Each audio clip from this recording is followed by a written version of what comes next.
পাকা তালের সিজন চলছে আর তালের বড়া বানিয়ে খাচ্ছেন না, তা কি হয়? পাকা তাল দিয়ে তৈরি মজার বড়া সবারই খুব প্রিয়। তাই আজকে সন্ধ্যার নাস্তায় বানিয়ে নিয়েছিলাম মজার এই তালের বড়া। চলুন রেসিপিটি আপনাদের সঙ্গে শেয়ার করি। তো প্রথমেই আমি তালের বড়া বানানোর জন্য একটা মিক্সিং বোলে 1.5 কাপ চালের গুঁড়া অ্যান্ড 1/2 কাপ ময়দা দিয়ে দিলাম। ময়দাটা দিলে বড়াটা বেশ অনেকক্ষণ নরম থাকে আর খুব শক্ত হয়ে যায় না। এর মধ্যে আমি তালের কাপটা দিয়ে দিলাম। তারপর দিয়ে দিচ্ছি নারকেল কোড়া। এটা আপনার নারকেল কোড়াটা ছাড়াও বানাতে পারেন। তারপর দিয়ে দিচ্ছি স্বাদ অনুযায়ী চিনি, দিয়ে দেবো একটু লবণ টেস্টটা ব্যালেন্স করার জন্য। তারপর আমি এটাকে হাত দিয়ে মেখে নেব।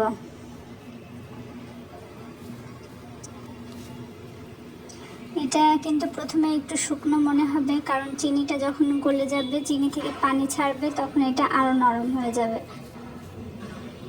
তো আমার একটু বেশি শুকনো মনে হচ্ছিল, এই জন্য আমি আরেক চামচ এখানে তালের কাঠ অ্যাড করে নিয়েছি। আপনারা এটা অল্প অল্প করে দিয়ে মেখে নেবেন। তো এই তো আমার মেখে নেওয়া হয়ে গিয়েছে। এখন আমি এটা ঢাকনা দিয়ে ঢেকে কিছু সময়ের জন্য রেস্টে রেখে দেবো, যেহেতু চালের গুঁড়োটা শুকনো ছিল আর চিনিটাও আর একটু পানি ছাড়বে গলে গিয়ে। তো এই তো রেস্টটা হয়ে গেছে। এখন আমি আরেকবার একটু মেখে নিয়ে তারপর এটাকে ভাজতে চলে যাব। তো ভাজার জন্য আমি এখানে একটা ফ্রাই প্যান নিয়ে এর মধ্যে তেল গরম করতে দিয়ে দিলাম। একদম খুব বেশি তেলটা গরম করে নেওয়া যাবে না, তাহলে দেওয়ার সঙ্গে সঙ্গে পুড়ে যাবে। তো আমি সবগুলো দিয়ে নিয়েছি। এখন আস্তে আস্তে করে সবগুলো উল্টে দিব।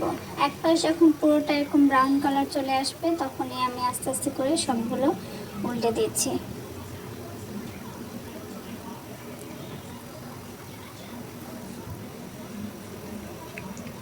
তো এইভাবে করে আমি সবগুলো উল্টে পাল্টে দুই পাশ খুব সুন্দর করে ব্রাউন কালার করে ভেজে নেব।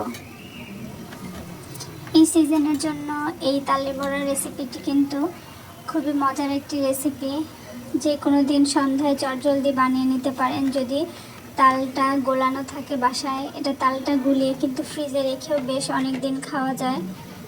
তো এই তো আমার বানানো হয়ে গেছে সবগুলো। আমি একটা টিস্যুর উপরে তুলে নিয়েছিলাম আর পরে প্লেটে ঢেলে পরিবেশন করছি।